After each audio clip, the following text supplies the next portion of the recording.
that again. Which part?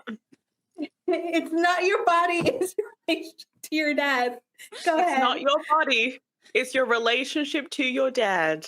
Yes. And that's a beautiful opener for today's episode. Welcome back, everyone.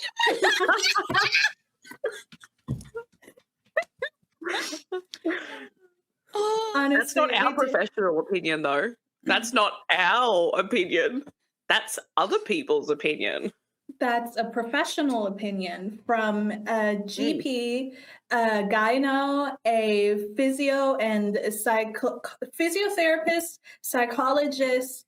I said general practitioner. Who else am I missing? There's somebody else. Oh, cardiologist. And I don't know, whoever else you want to throw in there. Honestly, just drink water, eat fiber, get skinny, and all your problems will be solved. And get some therapy, and I promise you, you'll be right. All your problems will be solved on planet Earth. You'll be right as rain. Just follow those 80s ad. easy steps. Yep. This is a very aerobics 80s thing right here. Just follow these steps, and then let's just start like moving. Physical. Oh my God. Hold those legs up.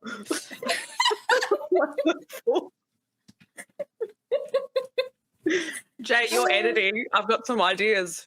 You're going to hate me. We're just zoom in on what Nina's saying and then put the words on the screen. Just eat fiber. Yeah. I could do that. Yeah. That's easy. Yeah. I know you can do that. I know you can do that. You're not afraid of editing. Editing is afraid of you with how pro you are. Yes, Yeah. It absolutely should be. Very much so. That's the affirmation in the morning. Editing is afraid of me. We had a little thing going on earlier where we were talking about having the entire episode just be shot from an upward angle from the nose to the eye. And just doing that the whole thing. And I was like, the eyes are the window to the soul. And Jay was like, back the fuck up. So sorry, I have to say that again. Back the hell up, because we're now 10 minutes into the episode. Yeah. YouTube is. I'll bleep it. It'll be fine. Okay. But expect that on a t-shirt sometime soon, per Ash's request. So yeah. I'm going to ask you to say it again when we hit 10 minutes. I'll be like, the moment it hits, I'll be like, Jay, say it. Any chance for me to cuss, I will take it. Okay? I like cussing. I'm going to have to watch that clock then. I'll be listening to you and then waiting for the 10 to hit. The moment 10:00 hits. I'm pre-warning you. So if anyone gets interrupted, there is no intention. I'm so sorry, but we need to do it. Okay. Even if it's myself, I'll stop. That's good. When the three of us get together, it is just pure chaos. This is my favorite time. Hi, everybody. Thank you for watching this episode. Well, before we get into today's episode, I need to say this up top, especially right before we hit the 10-minute mark, so this can be out and we can just flow into conversation. Today we will be talking. We wanted to mention that we'll be talking today about, despite our happy mood just now, eating disorders, body image, food, and some of the social and cultural stuff tied into that. As any episode that we do, none of this is scripted. So depending on where the conversation flows, we're most likely not going to get into anything super explicit. But if these topics are sensitive for you, just keep that in mind while listening. And also to add into that, this conversation isn't meant to clinically define eating disorders, excuse me, or speak for everybody's existence or experience with this. We're just talking openly from lived experience, personal perspectives, and how different this can look from person to person. And to round off our roundtable discussion today with us, as you've probably known, if you're new here, you don't. let me introduce you to somebody who's going to rock your world. Today, we have author and our friend and beautiful editor to the podcast, JP Steward. Hello.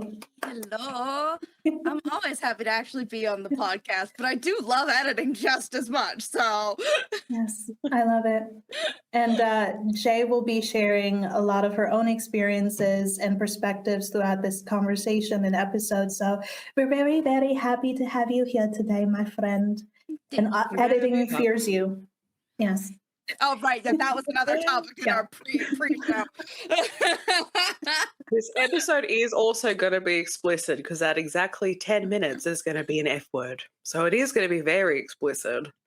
Yes. She's going to be dropping them bombs, honey. Get the camera underneath and then just like F word. Yeah, I like it. In the future, we need to have more camera angles, like right up the nose, just like from that angle, and Why just not? have like that Yeah. beautiful moment. Yeah, a little bit of diversity. Hello. We're doing it different from all the other podcasters. We're I mean, giving them some fair. views. Fair. Yeah. Fair. Yeah, To do it differently. Yeah. I like it. I like the idea. It's like, I mean, I would hate that I'd probably have to wax my nose. That would be the biggest thing. Yeah. Yeah. Actually, no, I'm not actually, because the hair is there for a reason, and we're not doing the whole women should be. I hate waxing. All right, I hate shaving. It's so annoying. I do it anyway, but it's annoying. So I'm going to rebel against the whole women shouldn't have hair shit. Hair's up there for a reason. Hell yeah. exactly. I literally, before we, I actually do have to add to that because I, in my last workplace and one of them before, my coworkers got into a whole discussion about trimming nose hair. And I sat there and I was shocked because I was like, you do that? And one of my coworkers was a guy and the other one was a woman. And it's like, yeah, I have to do it or else it just gets too much and you can see it. And I was like, okay, I get that. If it's just hanging around, just saying hi to the community, maybe then we can like trim it a little bit. Saying hi to the community, That's a little fine. wave. Yeah. A little wave underneath. How do you say it in German? Auf Wiedersehen. Yeah. Guten Tag. No, I totally get that. If it's hanging, I would do that too. I'd like remove it instantly. How annoying it'd be, like touching the sides of your nose. It would be, ugh. Yeah. But it is there to like capture like dust particles and things that can go into your lungs. Yeah, it So, has yes. importance. It just needs to stay in the nose. Yes. Yeah. Don't do the peekaboo thing. Peekaboo. Guten Tag. Yeah. What if it just wants some air? I mean, it's constantly like trapped up there. What if it wants to experience life and see life? No. And then you chop it off and take that away from it. Like, I want to break free. break free. Until hair follicles start having little brains inside of them, it doesn't get anything right now. So My empathy is now expanding to hair follicles. Can go anywhere at this point. you may want to just like cap that empathy just a little bit. Find the cap, put it on for a bit. What movie was it? Oh, when the first time I watched Sausage Party, I did feel this internal like, bro, if they were really alive, I wouldn't be eaten. Sausages are alive. They come from real living things, Ashley. Okay, they were Not alive. everything needs to be said. Yeah. Well, if it makes you feel better, so is grass. They have faces. So everything is alive. We're all Not connected. everything. We're that all you a bunch think of cannibals. needs to like come out. You know, Okay. I'm all for free. I'm all for speaking your voice, but there are some things that you think of it, right, and then reach into your brain and pull it back. Yeah. Okay. It's like, I'm not going to say so it. sorry. So sometimes you just gotta let the thought pass. Just let Exactly.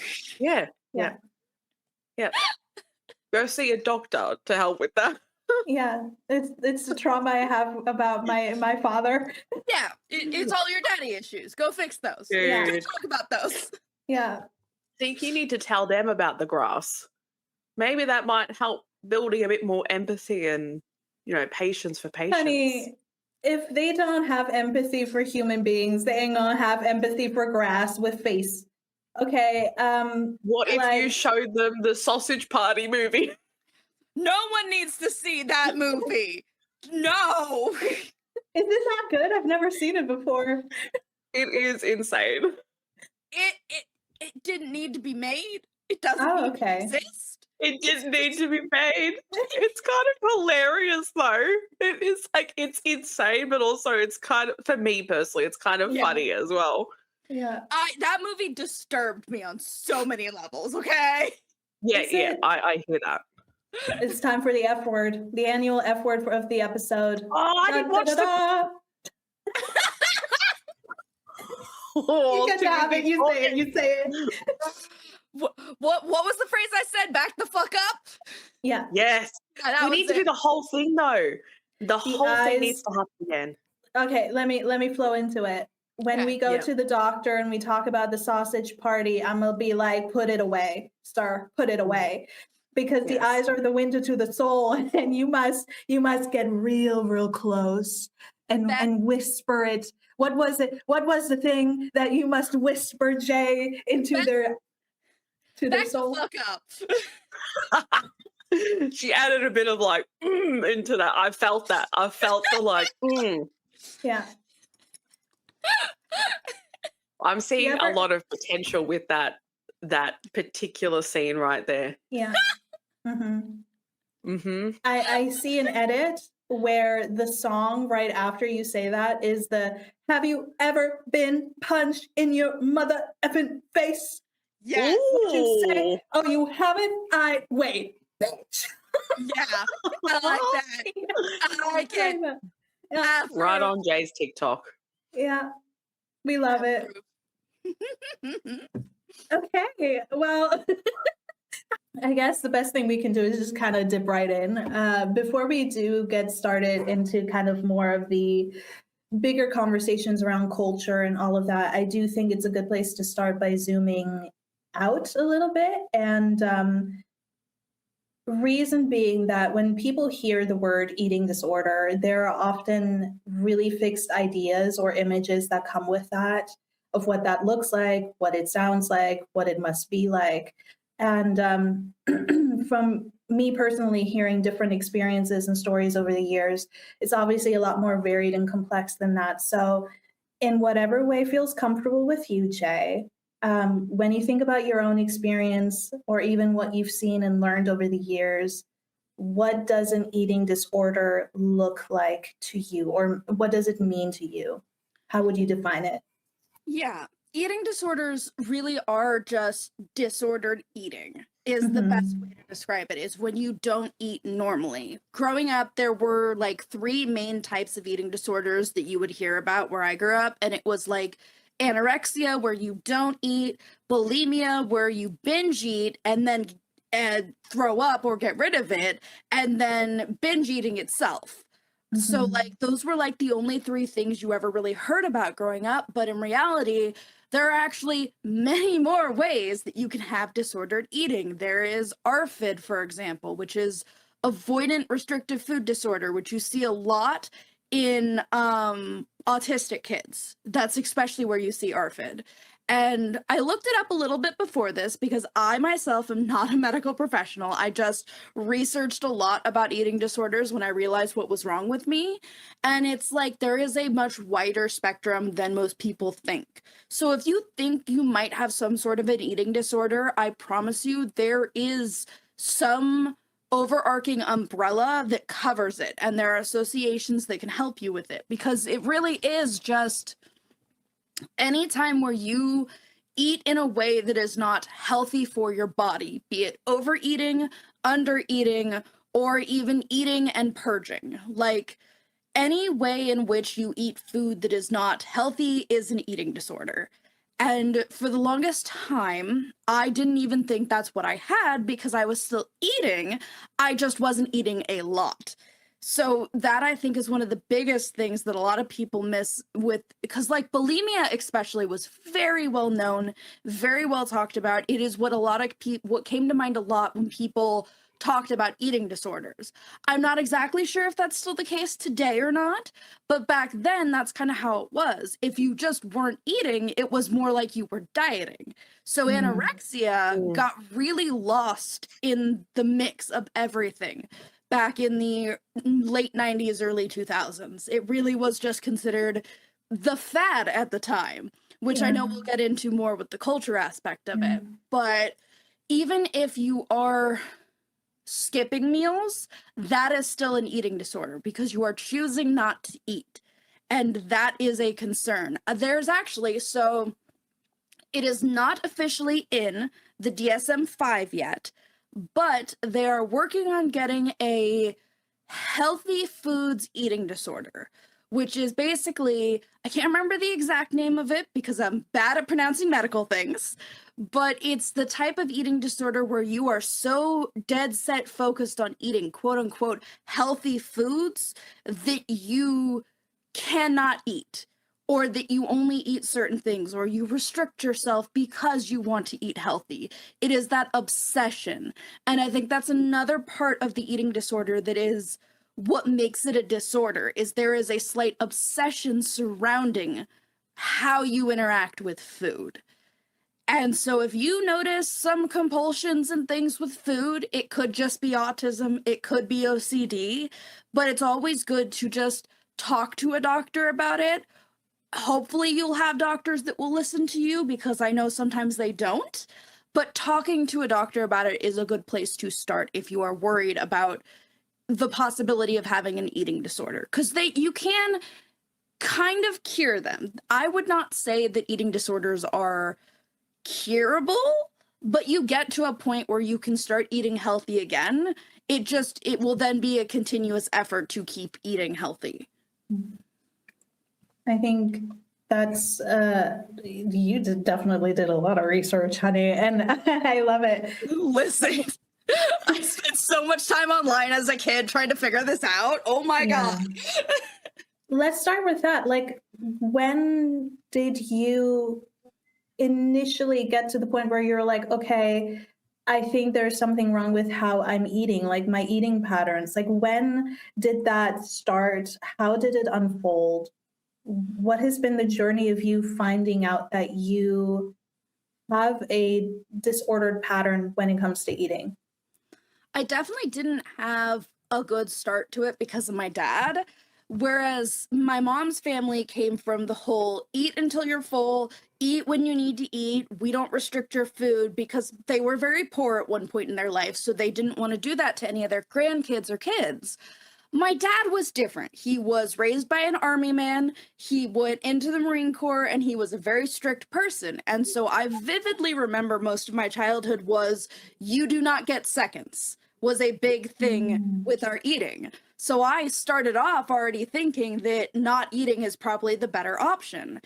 And then I would say it wasn't until I turned like 11 or 12 was when I really stopped eating.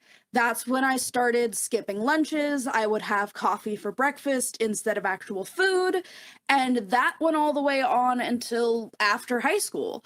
It wasn't until high school itself, probably around sophomore, junior year, when my friends started getting concerned that I would constantly have to go home because I wasn't eating lunch, and I would come to school without food sometimes. And I would usually tell them the truth. We didn't have money for food, so I just opted not to eat. But it became such a compulsion that I just was like, I don't want to eat anyways. We don't have the money for food right now. The school won't give me food. I'm like, I just won't eat. And my friends started pointing out that, hey, that's not healthy. Please tell me you at least eat breakfast. So that's when I tried to appease them I started bringing like little snack bags of Cheerios with my coffee in the morning, but I barely ate that either. I just had coffee, and then I would skip lunch. And by the time lunch rolled around, I would be so delirious and out of it and sick that I started having my grandma pick me up from school almost every day. And then I would barely eat anything for dinner. And I think when I started having grandma pick me up, that's when I started really realizing something was wrong. That's when my grandma started noticing something was wrong. And we didn't have good health insurance back then, so I wasn't able to go see a doctor or anything. And the only people who were concerned was a couple of my friends and my grandparents. Nobody else was concerned. Everyone else thought I was normal. Everyone else thought I looked fine. I was struggling with realizing that, oh, I probably should eat more.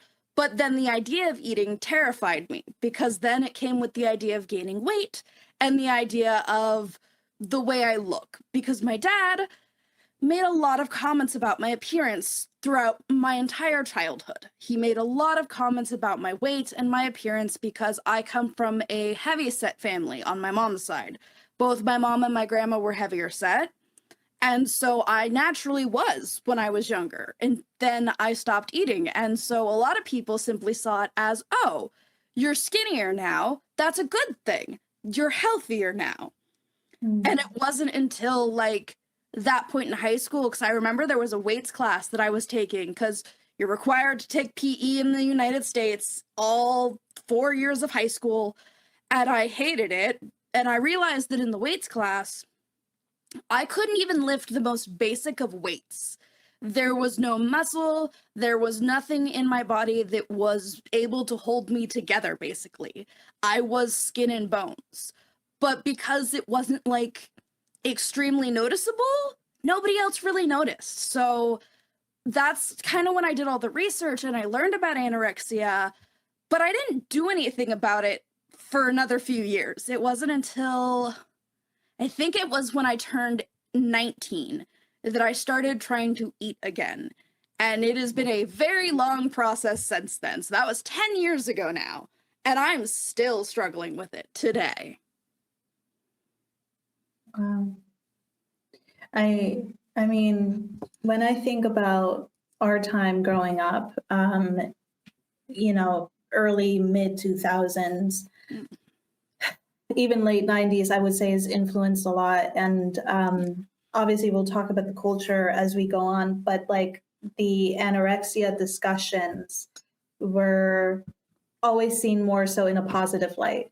I don't know if that's something that you guys saw, but on social media, it was the pro-Anna movement. And like you said yourself, there was just this thing of, well, you're skinny, so you must be healthy. And again, kind of going back to what Ash, you and I have talked about a lot with previous guests as well, of just like people often judge based on your appearance what your health status is, no matter what your weight is, what you look like. If you look a certain way, you're healthy. And if you don't look a certain way, you're not. And I can only imagine that the hardest part of this whole topic is that people don't always see what's going on the inside, what you were experiencing. You had your friends be concerned, and that's a beautiful thing, but that's not something a lot of people have. And I think so many people think they would know what it looks like or how it shows up or what the symptoms are. But life is so complicated, and we in our own lives are so busy with the things we deal with. I don't think have a chance, unless we really know the signs, to see the health or the well-being of another person, never mind the eating patterns of another individual, unless we live with them or just engage with them on a regular basis around these, times where we should be eating together. But the thing that really hurts me, and I've heard this so much since doing this podcast, is just how much commentary there is on our bodies within our families.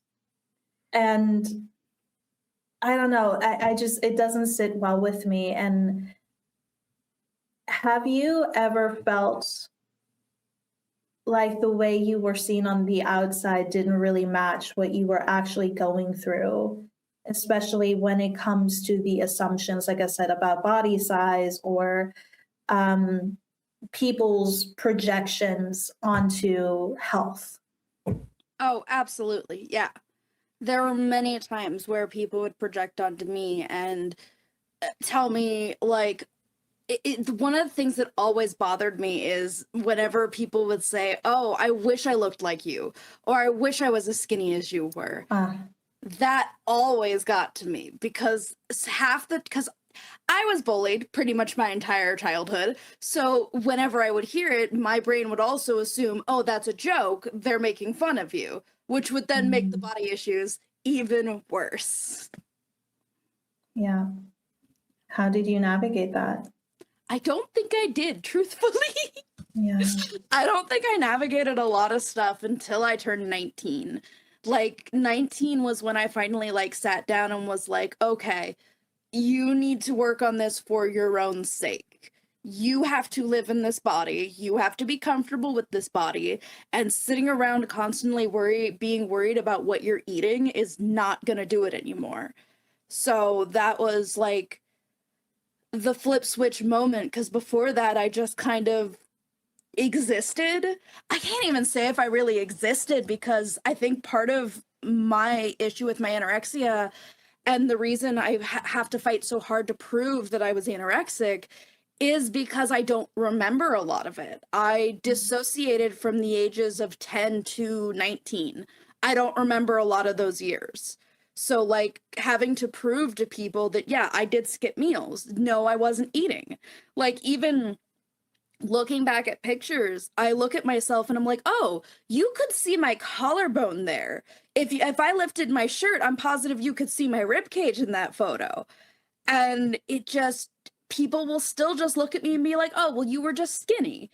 And then, you know, we wish we looked like that when we were teenagers. Don't you wish you could go back to looking like that? And nowadays I'm able to look at them and say, no, I do not. I was not healthy back then. But back then it was just like, oh, this is bad. This is horrible. And I just, like, internalized everything. It just all stayed with me until I started therapy, and then I was finally able to get it out. Outside of the personal experience that you have, right, with interactions with people, I'm speaking outside of that because I can't speak for your experience, but just through observation, through people's words when it comes to the human body, again, this is my opinion, at the end of the day, it honestly just feels like a regurgitation of the continuous generations of integration of how the human body should be over the generations. Like, that is something that people have taken and decided, oh, well, the external experience needs to constantly meet this instead of questioning it. But then you weren't really taught to question it. So that's why the experience of people not thinking, oh, this is actually really unhealthy and she needs our help if she wants it, is not a thought, because it's not something that's prioritized as much as looking the way that society has deemed to be socially acceptable. Yep. So this is just, again, my personal experience, but I feel like from the years of hearing certain things, but I also said certain things that you thought was a compliment. Like, when I would say to someone, you know, you look really good, like, I wish I had your body, like, I wish I looked like that. Purely the programming of that statement felt like it was like you were giving the utmost honorable compliment to someone. You know, you can't get anything better than letting them know that their body is the socially acceptable one and the rest of us want to be that way. Yeah. Until you start to question the fact of why, or even so, what you just said is a great thing to show people too, that you could be thinking that way, but when you say that, how it's being interpreted and how it actually is, this is what it is. Because it's not a compliment, essentially, and you have no idea what that person is going through. You have no idea the circumstances. So it's more of a, you know, compliments are beautiful, pretty, you know, it's stunning, all that stuff. But pulling back on the fact that we do not need to add the human body into that, because there's no perception, there is no image that was human created. So it's difficult because it needs us to start to deconstruct all of what we've been taught. It needs you to question the stuff that you've taken on from, especially from the early 2000s, because that was especially here, was in every magazine, even magazines for teenage girls as well. It was everywhere. You would see it on certain shows that you would watch. The consistent bullying of someone who didn't look a certain way or would come into the house like a big brother and stuff like that. You would see people's behaviors play out, the social conditioning of how this is how you should treat someone who looks a certain way. And then if someone is conventionally skinny, well, that is the one that gets respected the most. That is a program. That is something that should be deconstructed. It's not the way of life. It was chosen.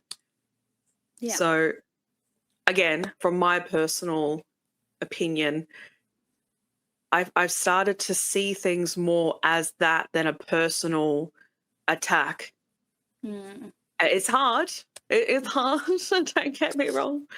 But at the same time, you hear so many people say similar sentences that you think to yourself, you're really just, again, regurgitating the same crap that you've heard, the same stuff that you've internalized, and you just don't question it. So you just say it in thinking that you're saying something with the intention of goodness, but really it's very backhanded, or it's very, suppressive to those times of body needs to be like this.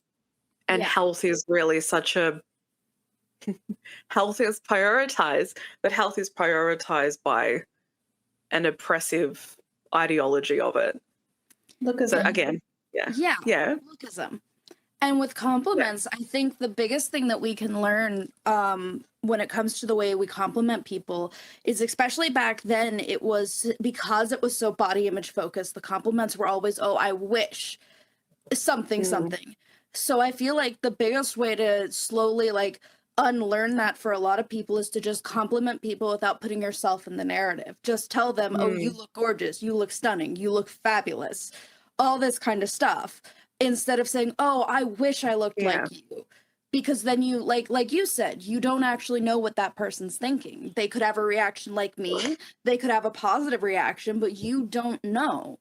So reshaping the way we give compliments, I think, would be a good start to undoing all these cycles. I think that's actually an attachment when you think about it. I think it's not, what's the right word to say? I think people are, it's like a normal part of vocabulary and psychology to say, I wish that I was like you. I wish I had your hair. I wish I had this. I honestly think it's been normalized so much to wish to wish that you were someone else rather than yourself. So it's just another part of that social conditioning is always looking externally from yourself because you're never good enough. Yeah. And I think that's why having that flip switch moment at 19 of I live in this body and I need to look inward for validation was the moment things started getting better for me. But that is such a hard thing to come to. And it takes some people years to get to that point. It's not easy to realize that because we are so conditioned to look externally for validation. As you two were talking, I couldn't help but think about many different things. But the number one thing is back then when we were younger, there were two sizes, 0 and 1. And anything above that is a no-go. It was horrific. But even now when I've seen old TV shows, sometimes when people greet each other, oh my God, you lost weight. You look amazing. Thank you. It's stuff like that where I pick it up now where I'm just that's how you greet people.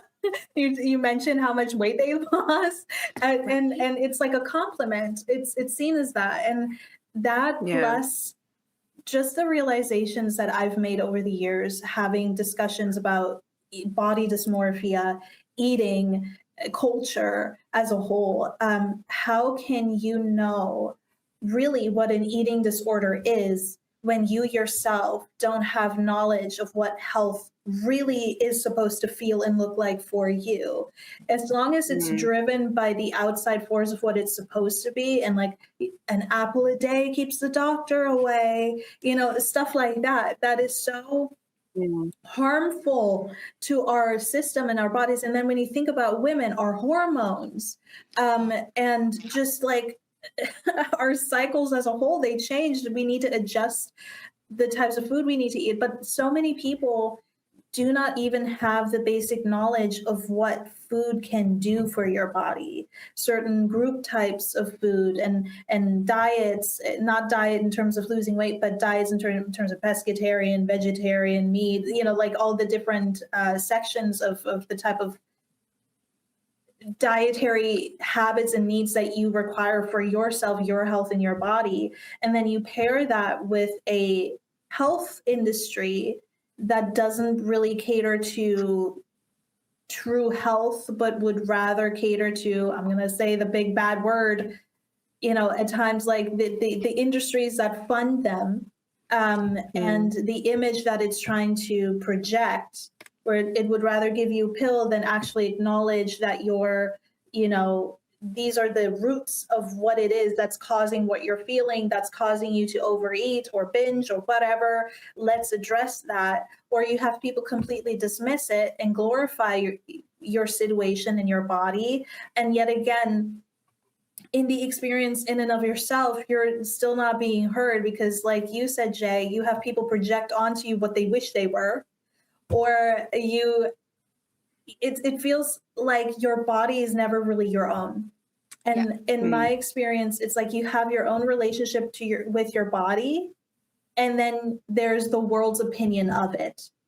And I just wonder, like you said, Ash, when do we ever kind of integrate the fact that, yes, we cannot look on the outside in terms of body goals, things like that. There are things that we can aspire in a healthy way, but then there's also things that are, for the lack of a better word, that make me question about why it is the way that it is, in terms of why are we looking at other people, what our bodies should look like, feel like, the relationship that we have with it, and how we eat. So much of how we eat comes from the advice of other people. And sure, we're a community, we're human beings, we communicate.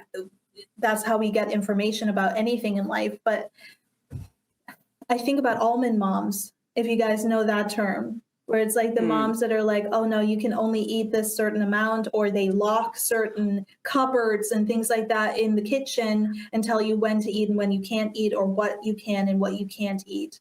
And it's just like you said, Ash, it's just regurgitated. It's passed down, these ideologies of what health is, when in actuality, we never really quite tap into that because we're not looking at the individual and what you're going through and what your needs are within your body and your diet. And also just kind of the holistic, all of it, the full picture of everything. Yeah. And if I may, real quick, something that really made me aware of this myself is that I had disordered eating. I wouldn't say eating disorder. I would have never guessed it for it to be that.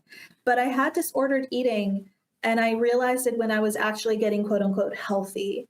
There was a time in my life, I would say early 20s, when I got really into fitness. Obviously, I've talked before about how I studied that. That's my degree. But there was a time when I got really into CrossFit and yoga and all of these things, and my body was starting to go into the direction of what I wanted it to look like. But I had body dysmorphia because my body still looked the same to me. I still had the same problem areas, so to say.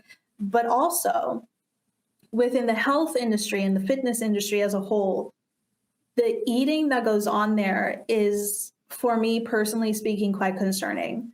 And it got to the point where, you had to eat every 2 hours. That was the thing. You had to eat every 2 hours, 3 main meals and then snacks in the middle. And it got to the point where I started to really hate food. And I would start to obsess over it, which goes back to what you were saying in the beginning about healthy food eating disorder. And it got really bad because I remembered looking in the mirror at one point, and I was checking to see what progress I had made, and everybody else saw it, but I didn't. And then I had just this burden of just like, oh, I'm going to have to eat again in a couple hours. And I don't know how I'm going to do it. Finances aside, but I don't know how I'm going to do it. It feels like I'm forcing myself. And yet I am moving into the physical aspect of my body being what it's quote unquote supposed to be, what it's supposed to look like. I'm fitting into smaller clothes, all these things. But my relationship with myself and my body and food was getting worse by the second. And that's when I realized for the first time, I was like, oh, this isn't just an issue when you're not eating quote unquote unhealthy. This can also be an issue when you quote unquote do eat healthy and adhere to society's kind of ideology of what health appears to be. And it's such a big discussion. And obviously this has so many different layers to it, but I just think it's sad to see how I'm getting better with it now, just to say that at the end too. I'm better with food now. I do intuitive eating. That's how it works for me currently. But it's difficult to see how right now as we speak, it's kicking back up again. Like the push to be quote unquote skinny or to look a certain way, it's really, really being heavily pushed. But unless you two want to say something to that, I do have. Okay, go ahead. I do. I just wanted to say. I just want to say that like that's another big thing is that your relationship to food when you have an eating disorder is very big, because I feel like before you can fully work on fixing your eating disorder, you need to fix your relationship to food. I did it the opposite way. I made myself start eating. It helped when I moved in with my grandma just because she's very attentive and she cared about me a lot and she wanted me to be healthy. But I didn't see food as a positive for a long time. The way I have worked on reshaping it for myself now, especially because I realized, for me personally, I still am not eating enough. And that's the hard part, is I am still recovering. I will say this, I do weigh 220 pounds, and my doctor literally yesterday told me that she wants me to get down to a quote-unquote healthy weight. But I still am not eating enough calories in a day. And so the way that I have kind of worked to reshape my view of food is I look at calories less as a negative thing. And I look at it like your body uses calories as energy. Your body needs a certain amount of energy to function a day. So if you are not getting enough calories, good, bad, whatever, then you will not have enough energy to function in a day. And especially now that I also have POTS, which I have had long before I was even anorexic, I now know how that food is very important to that as well. And if I want all of my symptoms to be better, I need to eat. And like trying to break down the idea of healthy and unhealthy food is another huge part of it. Because like sometimes I get in my head, because I really like eating just little Subway loaves of bread. It's one of my favorite snacks. And sometimes I'm like, I grew up hearing that if you eat too much breads, if you eat too much carbs, it's going to go to your thighs, you're going to get fat, that whole thing. And so now I'm like, there is no such thing as a bad calorie. I need energy. This gives me energy. And that has been helping so much more than just making myself eat. Because when you make yourself eat, like you said, Nina, it ruins your relationship with food. And that is what really sparks a lot of eating disorders, is hating food. Like we were literally just pre this episode sitting here, I was telling Nina about one of my favorite things from Dunkin' Donuts and how much I love Dunkin' Donuts food. I would not have been able to say that a couple of years ago, but now I'm in a much healthier state where I am able to enjoy food again. And that is a really important part of healing an eating disorder. And finding what makes food good for you is different. It's different for everyone. So testing different things, like not everyone's going to look at calories the same way I do, but that's helped me. It's made my mom mad because my mom does not like me counting calories, but I'm like, this is working for me and I don't do it religiously. And as long as I can keep just occasionally checking to make sure I'm getting enough food intake and not obsessing over it, then that's much healthier than me skipping meals like I used to. Like, so sometimes my family still gets on me about things, but it's like, Weigh the pros and cons. Am I eating? Then it's a win for you. Y'all want me to be healthy again, so I will find ways that work for me. Yeah. Yeah. And Ash, did you want to say something? I was looking at Nina like waiting if she wanted to say You something go in ahead, you go response. Just casually making eye contact with each other. Are you going to say? Are you going to say it? Every episode. I have so much to say, honestly, because we come with 3 different experiences with this.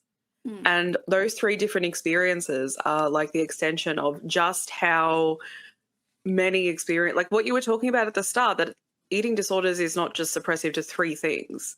There's so many different elements to it, and this is the proof of that with these 3 different experiences here. But I also wanted to say as well that another thing that needs to be really heard is the fact that studying women's health has really just started to happen. So in a lot of ways, what we were taught was very much structured around men's health. Like, we need more protein. We also need more sleep. Oh, yeah. And Nina's almost 30. I'm 30. Jay, she's far off. It's all good. Not far off. Come on, you make me sound like I'm a teenager still. Honestly, when I look at you, I still think 25. We all look very young for our age. Yeah. But all the years of essentially knowing it in this way, and everyone else knowing it in certain ways too, without the idea of what women need for their health, that definitely has left a stain on society in the way that they view when we eat, when we sleep, how we move through our cycle, even the whole stereotype of how we should be showing up. When in reality, when you learn about the validness of showing up in a certain way through your pre-ovulation, post-ovulation, premenstrual, when you actually learn about the normalcy of the changes that you go through, you realize that it's valid in how you feel, how your health feels, also what you crave. Like, all this stuff is the body speaking, but we're not taught to listen to it. We're taught to listen to what everyone else's ideology of it is.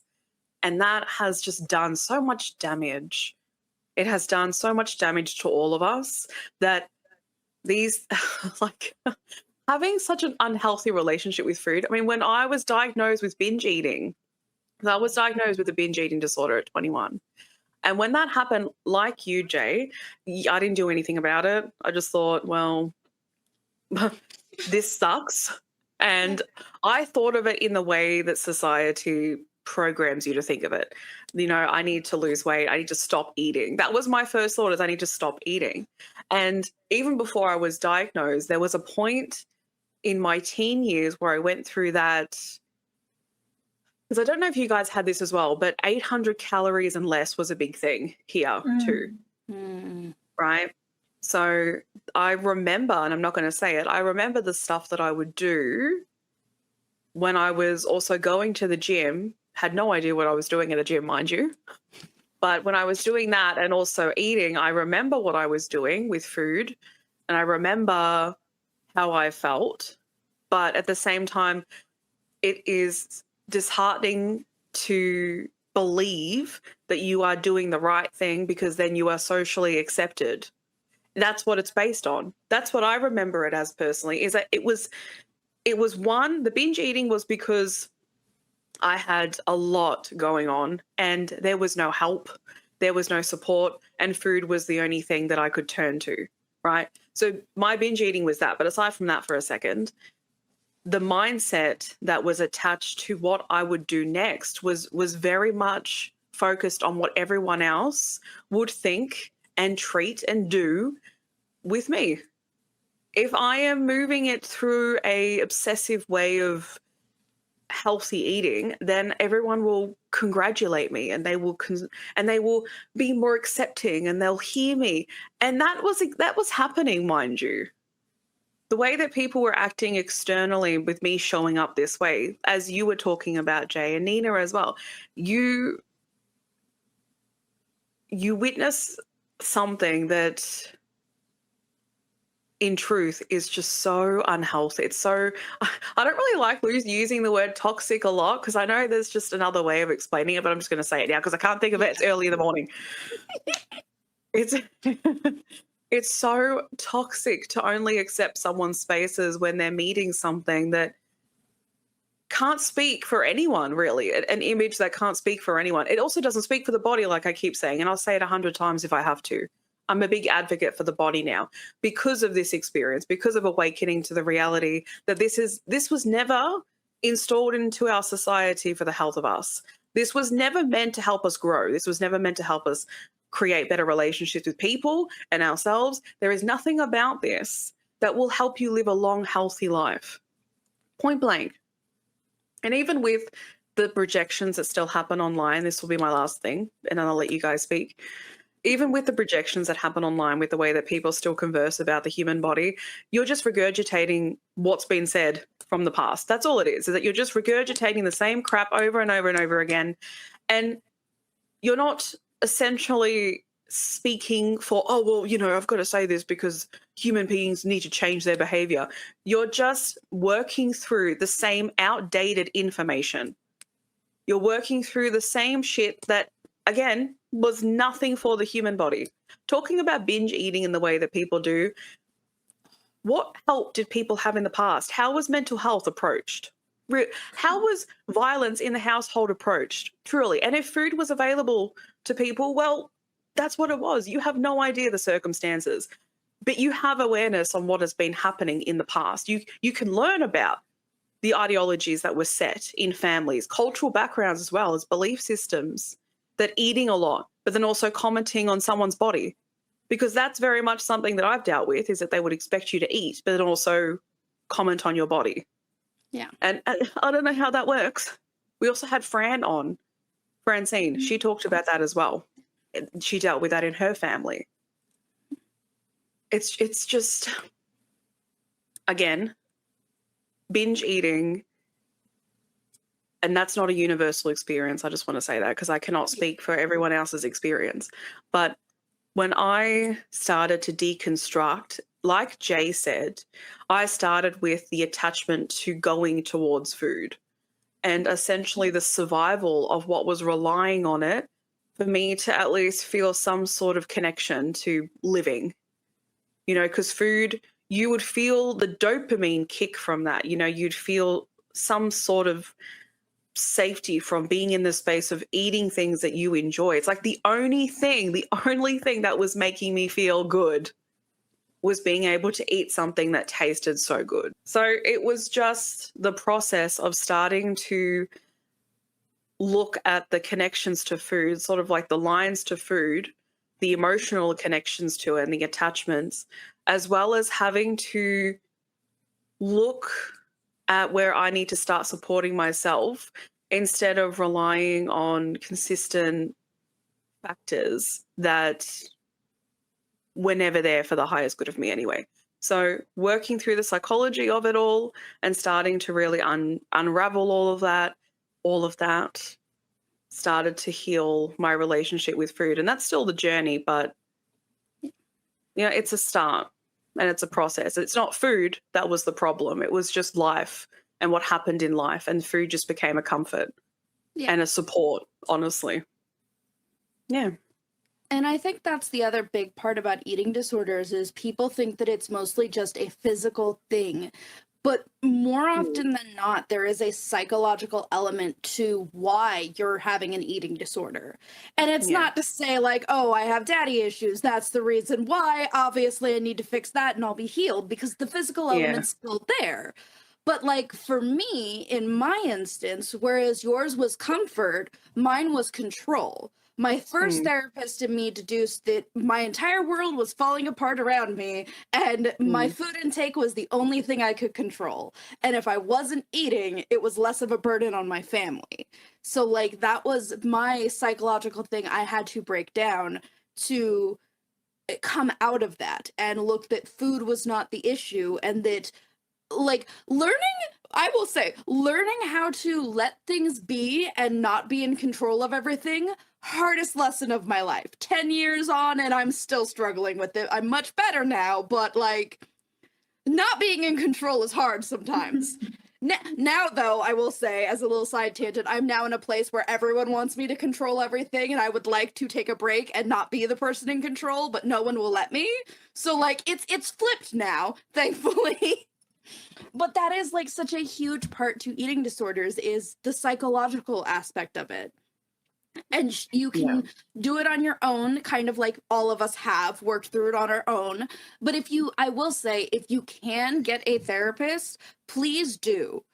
I realized, because I was messaging you about this earlier this morning, Ash, I don't know actually if you guys in other countries have different things, because in the States we have therapists who are the ones who do the cognitive behavioral therapy. They're the ones who talk to about things. They can also do like somatic therapy. They all have different practices. And then we have psychologists who have doctorate degrees, and they recommend you to psychiatrists who prescribe you medication. So when I say therapist, I'm talking about it in the American way of somebody to talk to and work through these problems with, not somebody who's going to shove medication down your throat. Which medication can be helpful, but in eating disorders, it is more often than not the answer. If I may, just to give my background here a little bit. When I was younger, like Ashley, I used food for comfort because, again, as well, it was the only thing in my life that gave me some resemblance to joy. I think I was in my late teens when I realized that there's something wrong when every time I feel incredibly depressed or sad, I run to food. Like immediately, I go get a snack. And snacking is great. I love snacking. I'm a Taurus moon. We love food, okay? And it's okay to love food. I want to say this on top of that. It's okay for food to make you feel good. However, it's how you use it. And it's the same with what you said with taking out the idea of bad food and good food. There's no such thing. There's just food and how we engage with it, and how that food, what it does for our bodies and how it benefits us in different ways, and how much we into all of that, right? But the reason where I had that health kick for like a year or so, and then I realized, oh my God, something bad is happening because I am hating food. Like it disgusts me. The idea of it disgusts me. To then dropping that, the food regimen that I was on, and learning how to intuitively eat. But at that point, it had done its damage. And I was also working in the gastro industry. So working for restaurants, which is, if you work in the industry, you know how long those hours can be. And there were many days when I was working well over 12 hours a day, and we had 15-minute breaks once a day. So I would wake up in the morning, I wouldn't eat because I don't have time. I would take the idea of sleeping more instead of eating. So I go to work, I eat around noonish. I have 15 minutes to grab something from somewhere. Usually it would be fast food or unhealthy food in some capacity. And then I would go back to work. And then I would oftentimes come home at like 11, 12 a.m. And at that point, my body would be so broken down and tired that I did not have the capacity to now cook and clean for another hour. So then I would lay down and again choose sleep over food because it was a time thing. I only had this certain amount of time before I had to go back to work, and this certain amount of time that I had to sleep. And then also I was studying. So it's just like this mind game of like, what do I prefer more? What do I need more in that moment? And that's how I ended up living life until I got really, really sick and I had to go to a doctor, and they were like, you're under insane amount of stress. You need to relax. Got shitted on from that at work naturally, because I'm a human being and not a human doing or a robot. And once I got out of that particular phase in my life, which unfortunately had to come by way of an insane, horrific medical incident, I really was able to kind of like really dig deep and understand that none of these things that I was doing before were healthy. And even now I have my moments, and we'll get into that in a second. But something that I really need to say now, and this is deep, and honestly, something that I came to terms with not too long ago, is that we are women. And I think from that perspective, and it really, like, it pains me to say this, it's so horrific to see that so much of how we live our lives, what we have been ingrained with in terms of how to eat, what to look like, what to sound like, what to be like, what to feel like, what our roles are in other people's lives, aka being controlling or not being controlling, wanting other people for us to manage their lives, comes from the obsession of prepubescent bodies and looking like little girls. Models were very big back in the early 2000s. I'm not saying that if you're a model and you're a grown woman, you look like a little girl. It's not that. But that was the particular body type that was pushed so hard. And we're coming back into that now, but we're going to get into that in a minute. But the obsession of prepubescent girl bodies being hairless, being smooth, being not having curves, which goes into the hormonal shifts and the food that we need to eat once we're past that age and we're grown women. It's just, you have, and this touches upon everything that went on with Epstein as well, which I'm going to throw in real quick. It's like you have the top percentage of men in the world with power and money who were, for the most part, a lot of the time outcasts or looked down upon in society, get to the top and use money to have access to people to make them look cool and feel more important than they are. Then they get massive egos. They get into positions of power. They control the narrative of what's popular because they're in fashion, what's acceptable for women, and all these things. They use those channels and those methods, aka modeling, gaining access to young women, using the image of what those women look like for clothes, what clothing sizes are. They work in the fashion industry. They have the shops. They work there. And thus, then the image gets pushed out of what you're supposed to look like, what you're supposed to be like, what you're supposed to sound like. And it's all from the perspective of a man that couldn't be where he's at or be surrounded by the women he's with unless he had the power, which then somehow for a lot of people, unfortunately, turns into evil things if it's not already evil before. And it's just, it's unfortunate, and it's a very complicated system that's there. But a lot of the culture that we live in today, at least in the Western world, comes from the objectification of what a young girl looks like. And I don't understand that, personally speaking.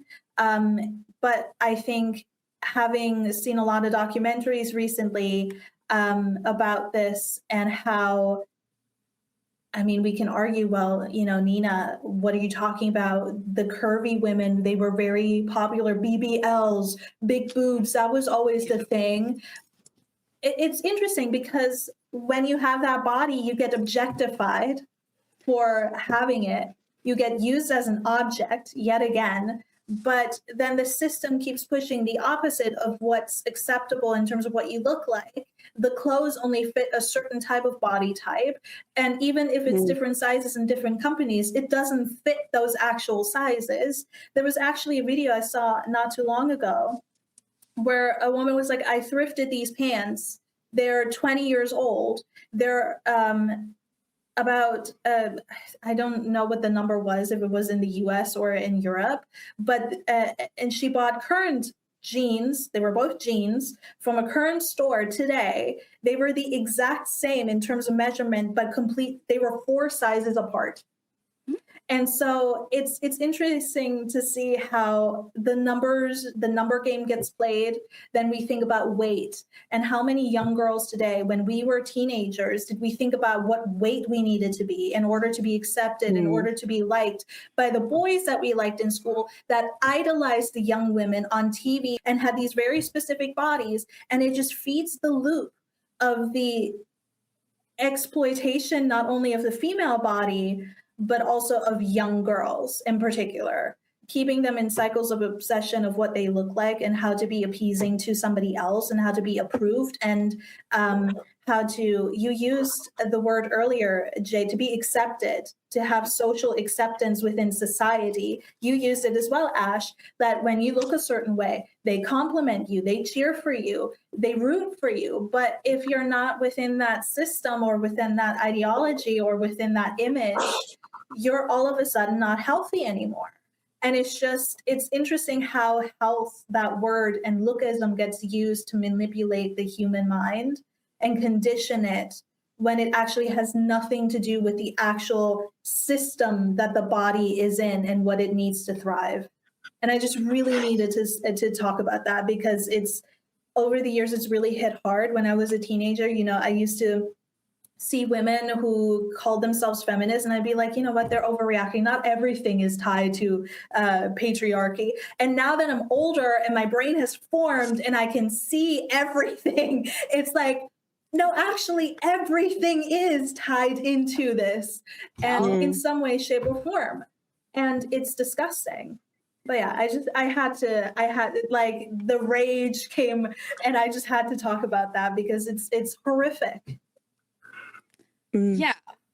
And it's completely true. Like, the biggest thing is that all of our body image stuff is based on preteen girls.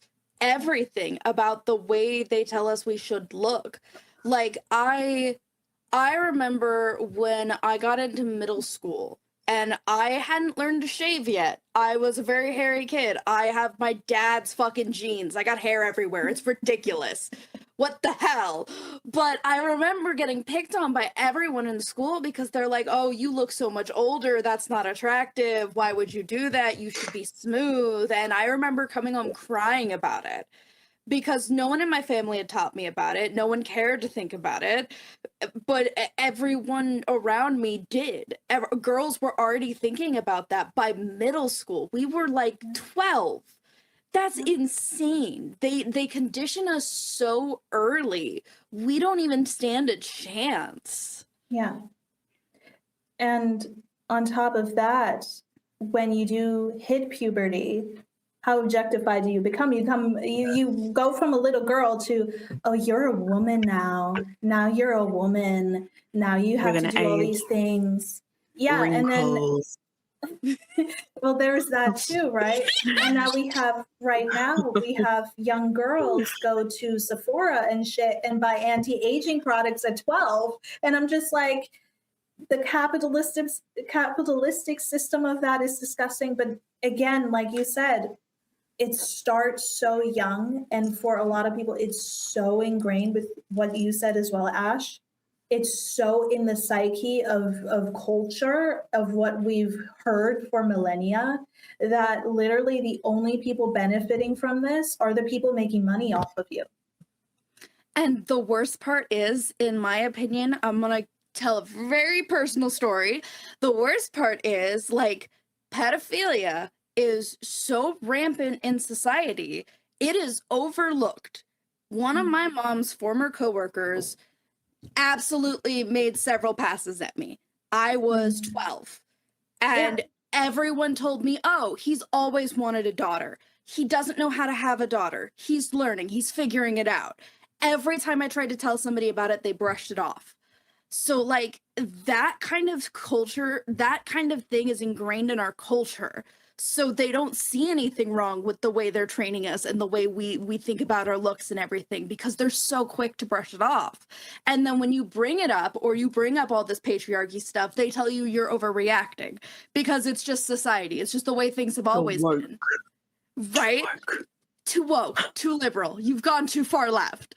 But like Yeah. what blows my mind, and I've actually been doing like research for a fanfic and a story, is that like you can see the shift in society in this. It never used to be like this in the early 1900s.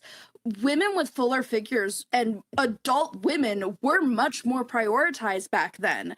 And then you see that shift as the people in power start changing and the society, like the one percenters really start popping up. That's when you see that shift of it all changing. Like, and it's wild because you can look back and be like, it didn't used to be like this. You can't claim societal standards if this was not a thing, for it was not a huge problem like it is now. Like, there was a point in our history where pedophilia was not the common thing. Like, it sure, there's also a time where it wasn't talked about, but like that's a whole other dark period in history. Now we're talking about it and we're not letting people get away with it because it's insane. Even just looking the way I do now, weighing as much as I do, being a fuller figure woman, having large breasts, like I hated it growing up because I was like, oh, I'm not small and petite like everyone else. Now I'm like, I look like a Black woman should. I have the confidence of a Black woman. I know that's what my figure leans towards, is the way Black women looked, and I'm comfortable with it because I know that I am not going to be mistaken for a teenager, and that makes me happy about it. Like, that is where I think we should get to, is making people happy to not be mistaken for kids. Even worse, it means I've gotten less male attention over the last decade. Thank you. That's the horrible part. I've gotten less male attention. Thank you for saying that, because that's exactly what I was going to say. Like, I remember being a teenager and having puberty and getting my body. And I can tell you without a shadow of a doubt, the first time I got hit on by a man or the leering eyes was 12 years old. And the older I've become, I mean, it happens here and there. Men are going to be creeps regardless of your age, but, and not all men. Okay. Just have to always give that disclaimer. But anyway, there'll still be somebody in the comments, but go on. Always. Anyway, just flies over commentary. Wow, no, not now. Anyway, back to the discussion. No, absolutely. You get, once you, quote, I hate using this, once you look more mature in a female body, I have gotten less attention now than I have when I was 12 years old and when I was a teenager. And I will say I feel the best I do in my body now in a lot of different ways emotionally, but it's so interesting to see that shift. And when you're a fuller figured woman, is that it? Yeah. It is such a complicated discussion to have, because you have, when you're a teen and you grow into your body, you have the girls projecting upon it and being like, "Ooh, well, I wish I had that." Well, you know, or you get bullied over it. And then you have the boys objectify it. Funny enough, it's not the teenage boys, it's the older men. Yep. Because the teenage boys glorify the supermodels on TV. And the girls in school don't look like that unless you do, and then they love you. But the older men have, I wonder if that's the point. If they want to make young boys look at older women, and then so the older men have access to the young girls. I don't know. I'm just saying. Anyway, it is horrific to see the shift in that. I'm glad. You know, honestly, I look forward to the day when I have white hair. And I'm just like, every man leave me alone, and I shall walk the street in happiness and joy. But it's disgusting. It's disgusting. Your body is never yours. It's always a talking point for somebody else's bullshit, whether it's in lust, in hatred, or in projection. Yeah. Yeah. But yeah. I have some stuff to say. Please do. It's like cooking up to be a part of the conversation. Sorry. First thing, I found it interesting. I'm going back a bit. I found it interesting when big booties came in, right? Yeah. And I've always had a booty.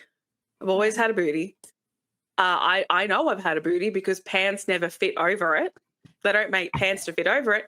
And The when gap? BBLs came in, Yep. when BBLs came in, do you think they started to shift the pants? No, Nope. that didn't No. change. So if you really look at the pattern of it, to introduce the new feature, but then the clothes aren't shifting to maintain it, but plastic surgery has now gotten up in profit from people going to get that done. It's just really fascinating. It's fascinating to watch humans do this entire fucking like, oh, what next can we shove into the system? I mean, Mhm. having a booty is actually not as great as you think it is. It hurts your lower back, love. And again, things don't fit. Still, they don't fit. There are tracksuit pants. I can go up a size, but yet the front is all baggy. I look like I got balls, and the back is not covering the backside. So there's no like proper, what's the word? Measurement with it. Yeah. There's no proper like structure with it. Yep. I have other stuff to say, but I wanted to see if you guys want to comment The on it. thighs. The thighs. The Size. The thighs as well. wide leg pants, not wide legged. Nope. There, if you have thicker thighs, which you have when you have an ass, Comes tight. it don't fit. It don't Right. fit. You gotta be in skinny jeans. You gotta be in skinny jeans or slim jeans. You gotta only be in skinny jeans. And bed shoes. When you got thick thighs to save the lives and a booty, Oh, yeah. every jean is a skinny jean. I promise you, because none of them fit unless they're too big. And then you have a gap around your waist, but it don't fit. I specifically, because I used to wear jeans because I was raised in a country family, I had to buy flared leg jeans because they're the only ones that fit me. And Yes. nobody else in my school wore them. They were so confused as to why I was wearing them. And I'm like, it's the 70s only girly. that fits. I that- wore leggings. Oh, see, Nice. I avoided leggings because of feminism. I avoided feminism for a long time. Topic for another video. But I will I say, like that. I don't wear leggings because of feminism. listen, I wear leggings now and We need to know that story. Yeah. we'll go over it later. But when I switched to skirts, that was a life-changing moment for me because it was no longer having to Yeah. deal with okay, skirts are not made for people with big butts either because No. they're short in the back. Yeah. That is my only issue now, though. That is my Don't bend only over. issue. Don't bend over. You just gotta do. lower yourself to the floor. I now Don't own look- Dude. I own safety shorts now because my mom kept getting pissed at me, and I'm like, I'm sorry, I can't. It's the skirt, not me. Getting angry just thinking about the experience. Like, we're all relating, but like when people have the audacity to think that you're being inappropriate, and it's like,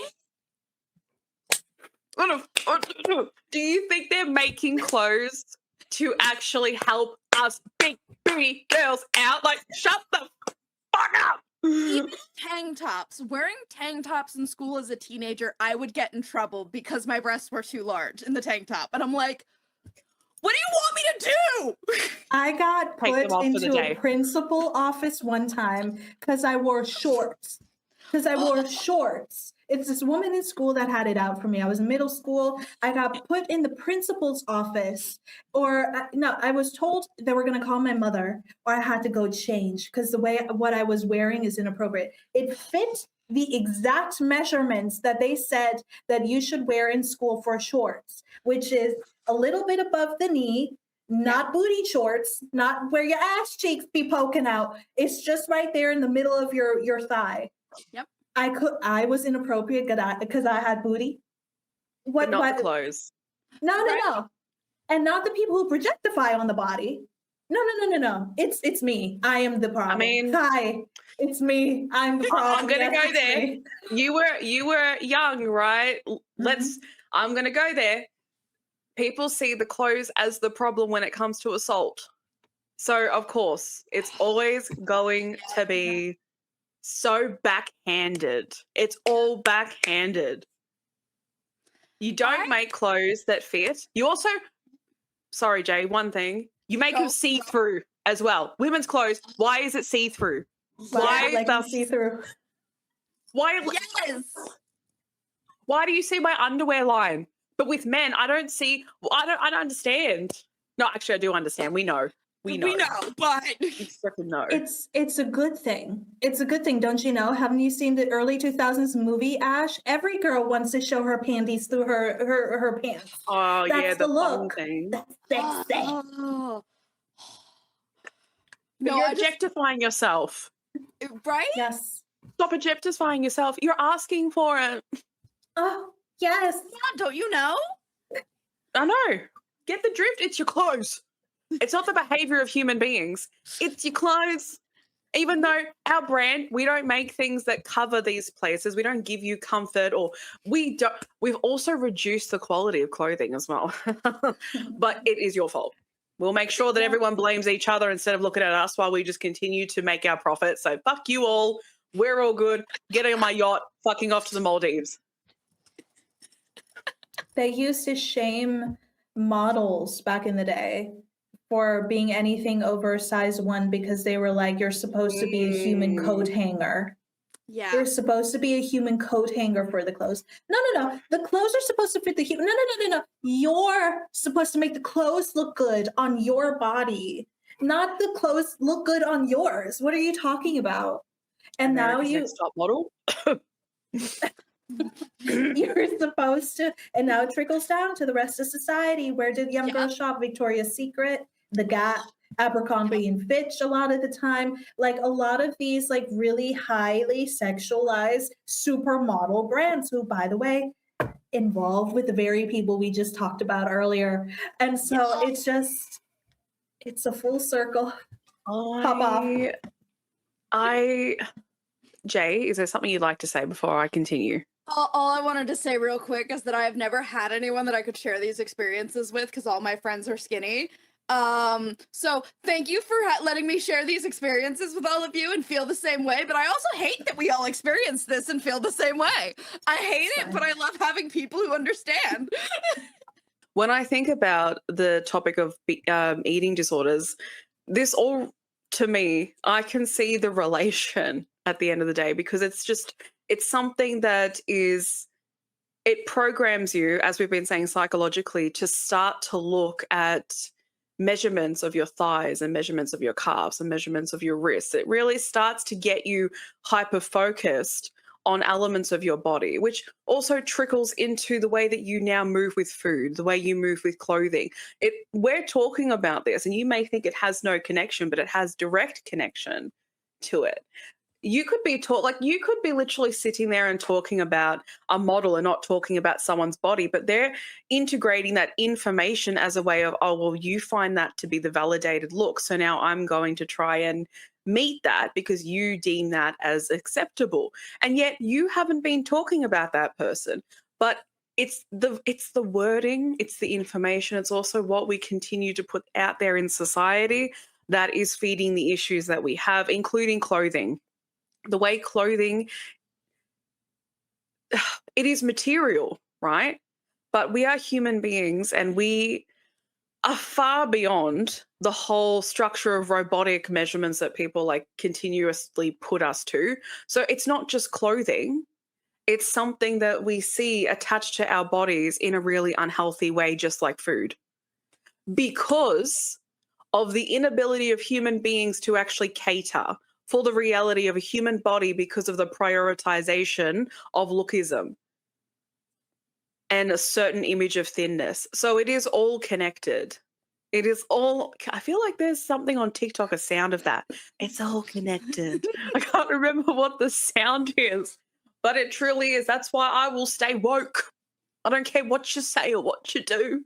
I'll stay woke, because the more awakened you become to this stuff, the more you see the lines that are connected to each other and that continually are being fed and added to, the more why would you want to look away anyway? Like, you love people, you care about people, you wouldn't want this stuff to exist, and it shouldn't exist. There's no reason for it to exist. And honestly, make better clothing. Why wouldn't you?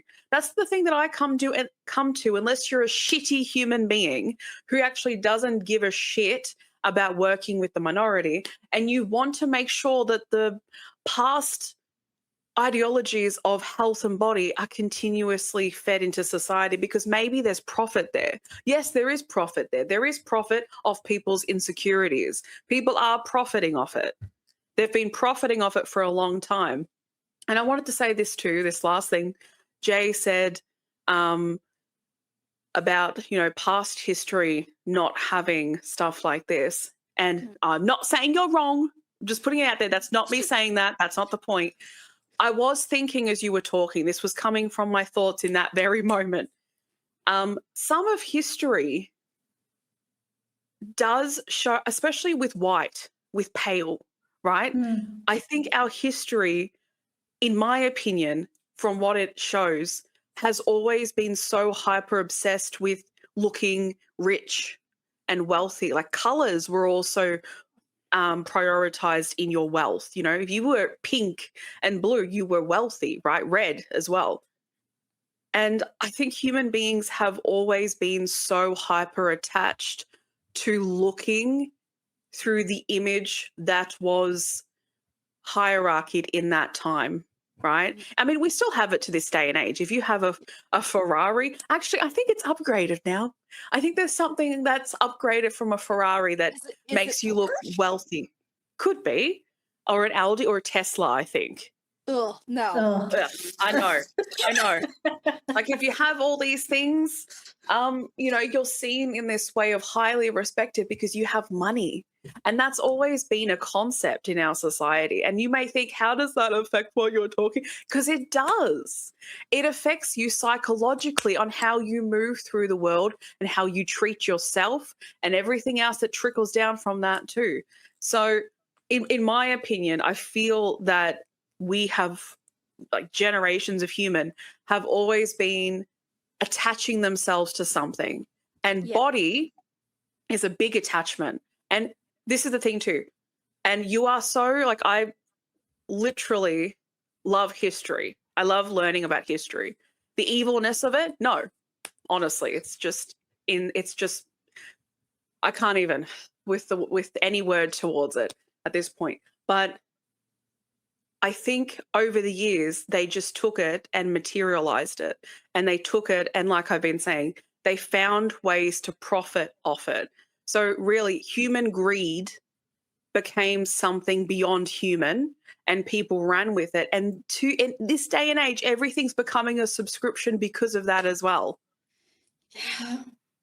It's like it wasn't always the body image. It was like the colors, the way you dress specifically, what you owned, where you lived. And then as we moved through time, it slowly became all that plus the body image now. And now you have all these like, oh, do you have this subscription? Because if you don't have this subscription, then you're not a cool person. You're like poor. Yeah. How dare you be poor? You're not poor. You can't be poor. You have to keep up with culture. Yep. So and you'll lose all your photos. You're not buying your storage. Right. My hope, especially for eating disorders, is that we get back to a period where the body is no longer the main issue and that they focus on the material wealth instead. But I know that right now, with the amount of people in power and the fact that nothing's being done about it, that's probably going to be here for the rest of our lifetime, and it sucks. So I'm glad that we can all three of us, be beautiful examples of how to overcome these psychological things that we have been taught and ingrained in us, and how to reshape our view of food, our view of our body, the way we look at society. Like, yes, ignorance is bliss, but ignorance really is not great. Like, the saying is true, but this will all come down and trickle down to affect you at some point. Whether you have an eating disorder, body dysmorphia, or not, it is a trickle-down effect in society. And it is all connected, and this will affect you in some way, shape, or form. I promise you that.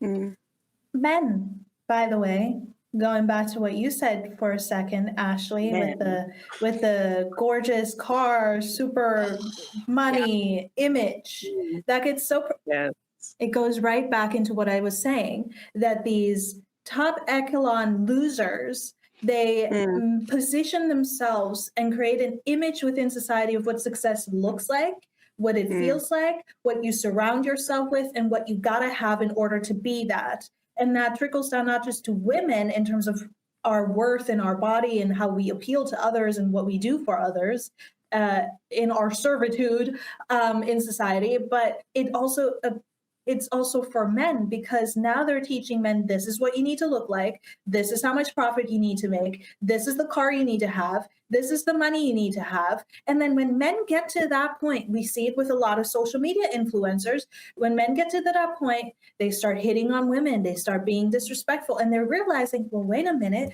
all I'm attracting are quote unquote gold diggers, and the rest just don't pay me any attention or any mind. Why is that?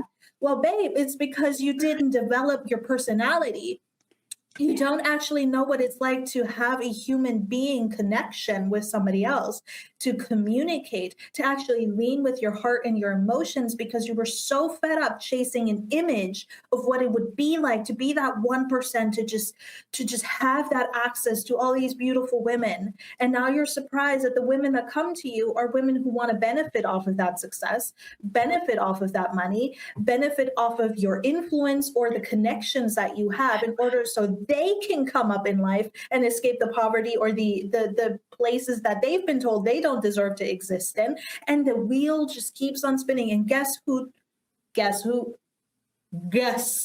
pulls the strings? It's the 1% of loser men that can't get any women, that tell you how to live, that tell women how to be, take women's rights away so that women are forced to reproduce with more losers.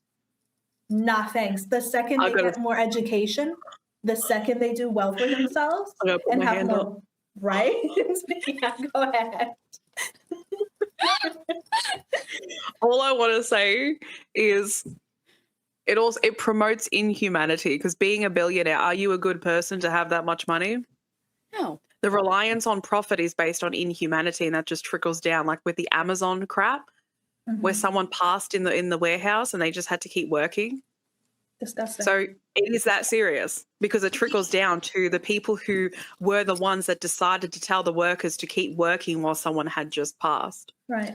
The only ethical way to be a super mega rich person is to donate your money, to donate most of your income, because you're not going to touch half that income anyways. So donate it to causes that fucking matter.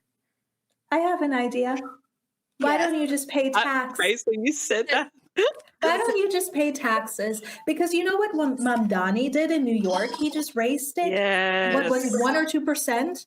And now all this shit that was troubling the entire state vanished into thin air. And that's just— they have to tax themselves, though. Insane. But we're dispersing into how— Girl, they need all that money. They need it all to take it with them to the burial ground, like a pharaoh did in Egypt. They want to swim in it like Mr. Krabs and then be buried with it. That's me money. Exactly. Me money. Obviously. And listen, I do just want to say, and I know there's going to be people in the comments otherwise, I do just want to say, yes, not all men is true. There are good men out there. There are good rich men. There are good male celebrities. There are good normal men. But like, they're never the ones we get shown. So if you want us to stop talking shittily about these, as Nina so beautifully losers, put it, yes, that is my new favorite soundbite. I'm saving that. Losers. Like, if you don't want to hear us talking about them, then get better men out there, more emotionally mature, emotionally intelligent. Let these men start running society, and you will see a shift. Better than that, let women take over, for the love of God. Jesus Christ. Just let us have the wheel for once. Y'all fucked up. You beached this ship, and I would like us to get back in the water. What the fuck? I will say this, with how unhealthy and how indoctrinated a lot of people's minds have become within these toxic systems, I don't know if a gender difference makes a difference anymore, because the number one problem is capitalism. Yeah. And if you think that profit over life is the number one important thing in order to thrive. It doesn't matter what your gender is, you're always going to exploit somebody else. There's nobody that can thrive under that. So I don't know. I would like to see a shift, but that takes accountability in addressing these very things. And we're seeing it right now in day-to-day life with what's going on politically. It's just slow. And that's they're ignoring it. Part. They're ignoring it. Yeah. What's happening with Epstein, with all these people? What's happening there? I don't know. They're not just ignoring it, they're being performative with it, because there is a I can't even speak. I've said everything. There is a creator. I don't know if he's on TikTok or just Instagram, but I don't know if you guys have seen him, but he makes food, he chops up, and on the side he'll put like writing. So he'll put his camera up on the side, he stands on the side and he's like making meals, and then he'll say something in alignment with women's rights and stuff like that. Mm-hmm. He was caught out as a performative activist for women. Okay. So they found out that he was copying other people's, as well as he was getting called out in the comment section. And he was like, so performative is also, I'm not saying it's uprising. I'm not going to say that because I don't know. But I think it's a human thing to perform certain things like this to be able to have a space where people accept you, instead of actually like having the genuine connection to your humanity and actually understanding why we're having all these conversations and then actually advocating in the right way. Instead, okay, it's going too far. You need to pull back, love. I'll just say this. People will always choose the easier pathway because that's within the loop of society. So choosing, instead of going towards understanding why we're having these conversations, you turn towards fighting against them, because that has always been the thing. Is if it's a personal thing that you feel is an attack towards you, instead of understanding it, you turn to survival tactics with it, you turn to performance, you turn to manipulation, you turn to shutting it down to protect yourself without understanding, again, why we are having these conversations. If you're not willing to see the inhumanity, we will keep talking about it. It will keep being seen because there's no accountability, there's no responsibility, there's no change. Yep.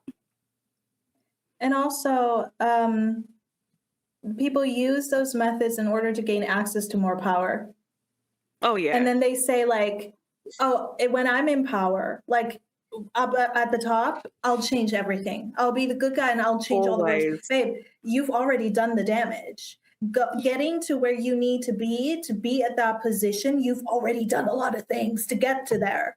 And then by the time you're there, you're so encrusted in all the bullshit from the people and the connections of your life and how you got there, that in order to maintain that place, you have to keep doing the bad thing in order to keep benefiting and either being in that position, being seen, being loved, being accepted, etc., or just being in power and having control and access, or you get taken out.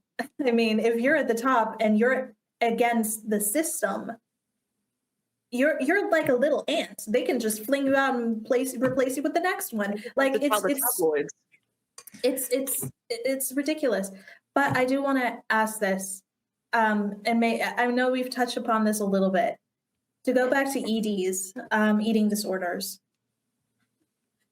how has your relationship with food and culture changed in the last few years when it comes to this? I mean, I know we just talked about a lot about what is affected by all these things, but you're biracial, you come from a culture background. How has that, living in America on top of that, because America has culture in and of itself with food and its own like food essence, how has that relationship been now as you kind of like navigate everything? Honestly, I've pulled back from pop culture. Okay. Popular culture is the biggest thing that I pulled away from, almost completely naturally, because as I've healed my relationship with food and I've changed the way that I associate myself with food, I have unintentionally removed myself from popular culture because it is pushing so many negative food narratives. They're still pushing fucking probiotic drinks, prebiotic drinks, their healthy food, the organic food, the don't eat fast food, even though actually right now in America, I don't know if it's like this for you guys, we just reached a inflation point where fast food is cheaper than going to the grocery store and buying food. Oh yeah.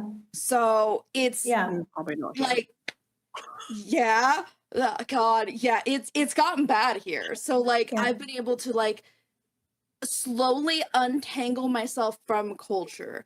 And I still have some moments where I have my body dysmorphia and I'm like, oh, I wish I was skinnier.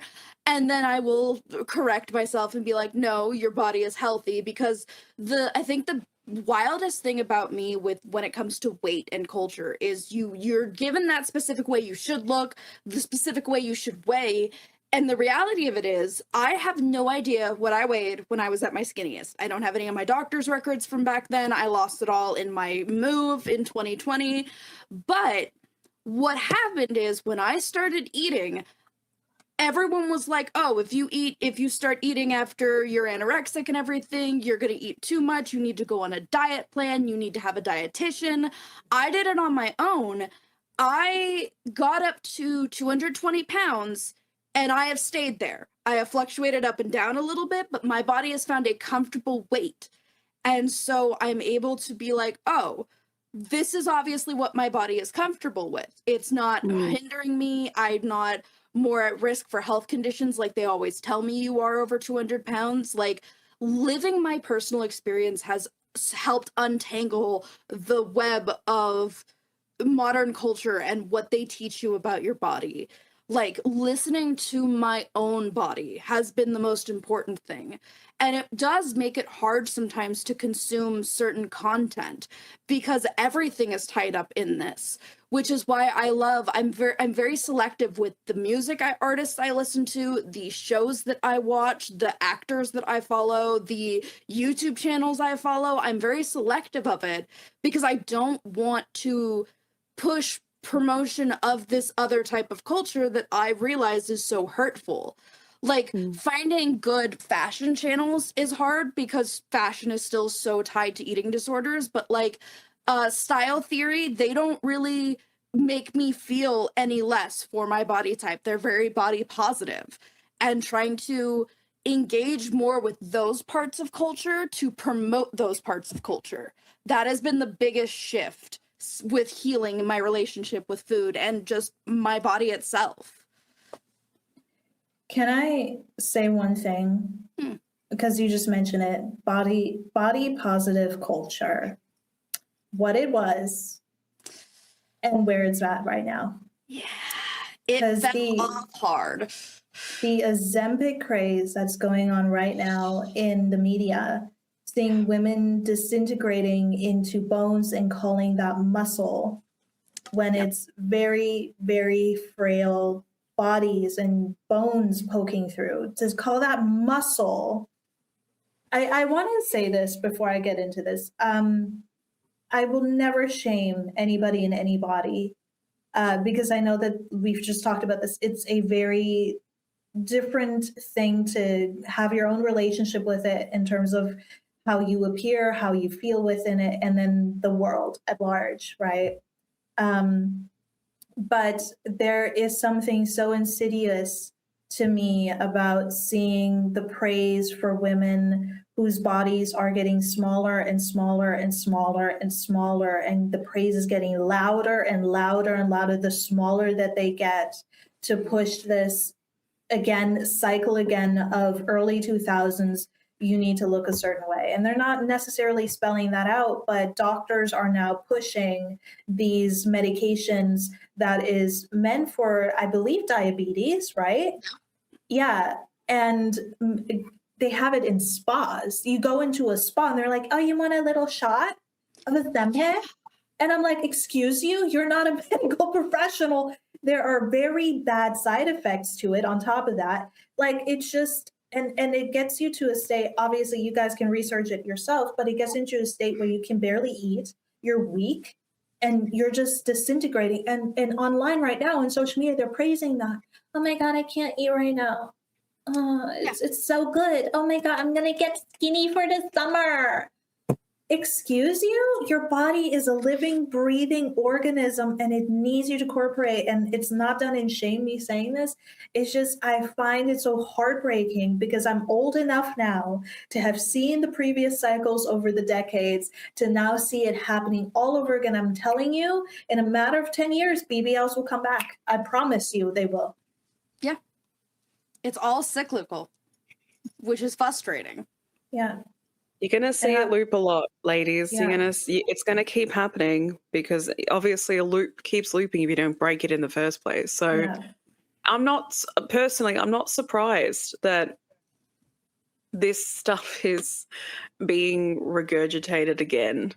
It doesn't surprise me because obviously they are in the spotlight, which it's unfortunate that the prioritization is still on how bodies are existing in the spotlight, especially when women get pregnant and they're expected to bounce back. Like that's all just another example of what has always been around. And until you actually start, like I said at the start, until you actually start deconstructing the means of why we're doing this in the first place and what the point of it is.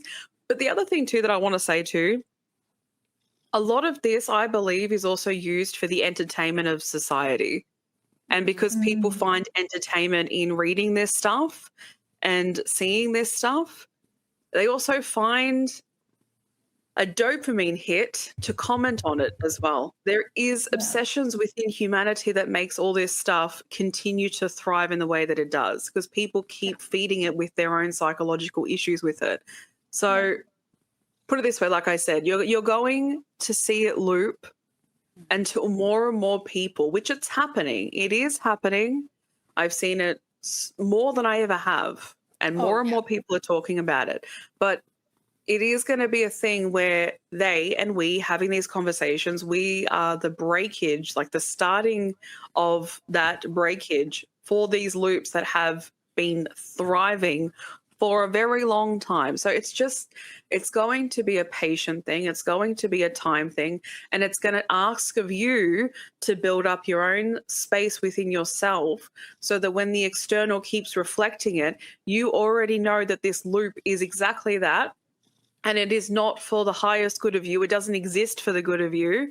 So you're able to create some distinction between you and something that is someone else's. If people keep choosing to relive in these things without expanding beyond it and realizing that you can and you should, because it's actually, in alignment with the health of you when you start expanding outside of it, until people start doing all of that in whatever way works for them, it's going to keep happening because I've noticed people saying this stuff too, like, why is it coming back? Why is it coming back? Fair question to ask. And this is from my perspective as well as from observing. This is just something that I think will take time. A lot, maybe into, I don't know, 100 years potentially, but maybe even less, because this is the thing too. I don't believe in boxing anything because of the capability of human beings.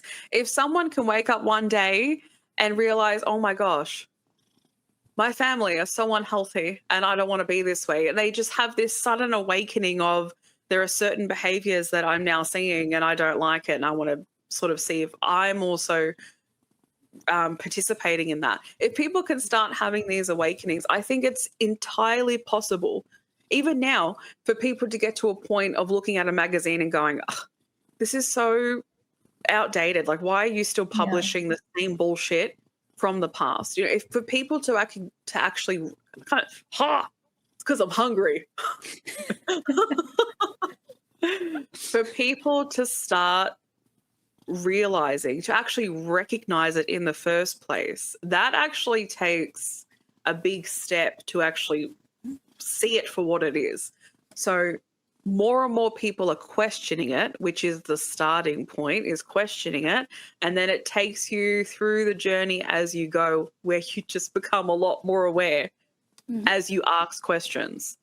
So I just want to end off say this, and then my hunger is there. My growling of the stomach is priority. So all I want to say Huh? I said I feel you because it's almost dinner time, which is why this one has appeared. Go away. Yeah, by the way, I keep looking behind me because one of my dogs is behind me. And at one point she was side-eyeing me, like, I'm trying to sleep here and you're being loud. You mind? Human? Yeah. Human? Yeah.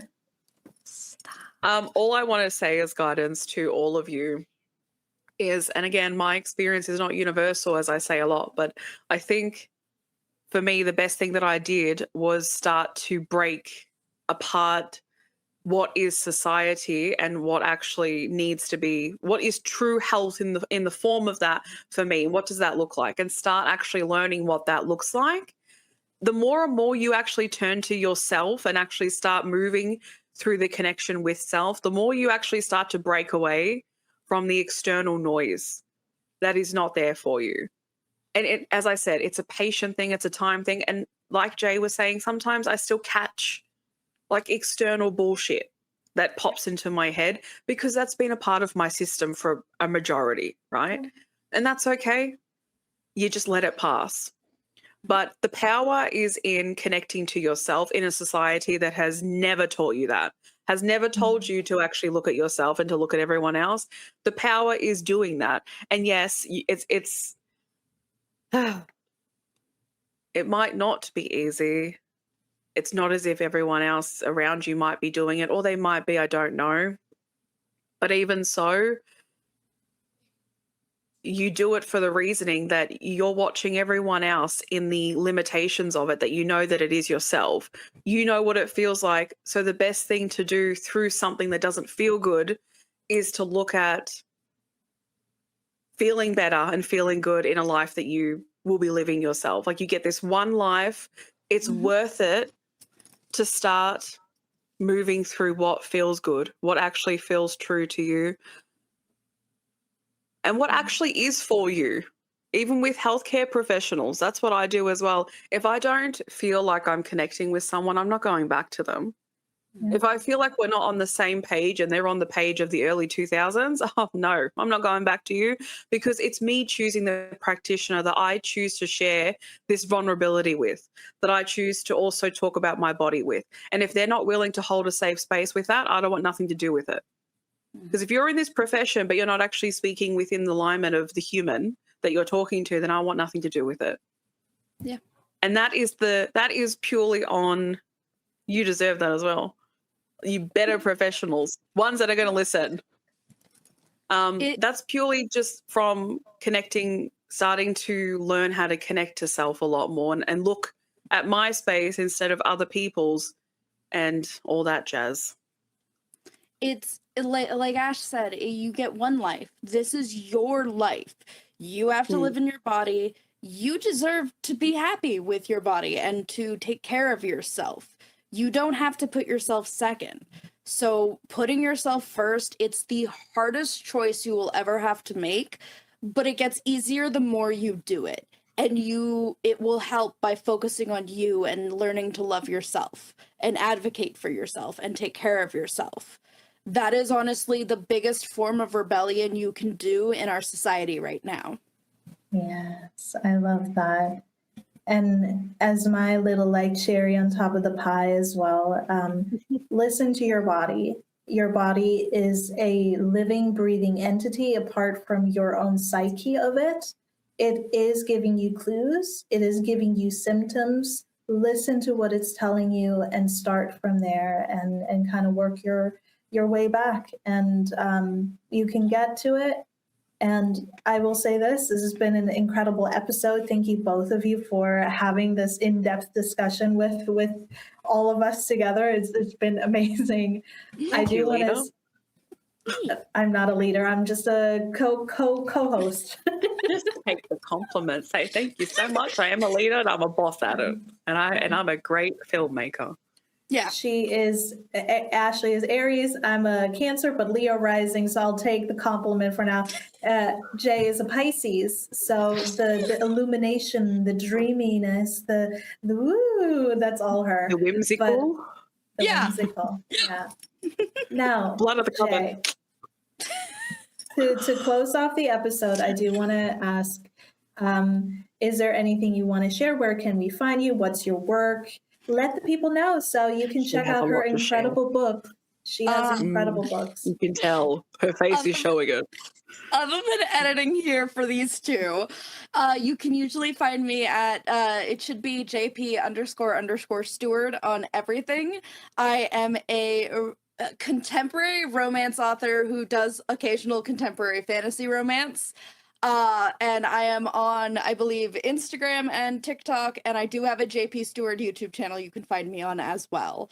I am currently working on my 4th book, but if you want to find my other 3 published books, they're on Amazon under my name, JP Steward. So that is where you can find me. What I forget? What did I forget? And right now, if you really want a little nice sneak peek into Jay's Blood of the Coven book, which is incredible, one of her many books, Ashley is doing a read of the book upon the Daily Humans podcast TikTok. So if you're interested, you want to give it a shout. Ashley does an amazing job as a voiceover actor. Perfection. That's it's like like Tolkien. Lord of the Rings. I love it. It's okay. But yeah, check out JP Steward's or Jay Steward's books, Blood of the Coven, Planet 737, and Searching for Home. That's also published, right? They get that too. And keep a lookout on her new projects over on her social media. Everything will be linked down below, as always. But thank you so much to the both of you. And yeah, is there anything else you'd like to say before you head off? Thank you for having us on your podcast. I had a really so good welcome. time. I love any time I get to spend with both of you. I love our chaos. It's great. Yes. Yeah, it is. But all right, until next time, bye. Bye. Take care, people. Bye. Bye.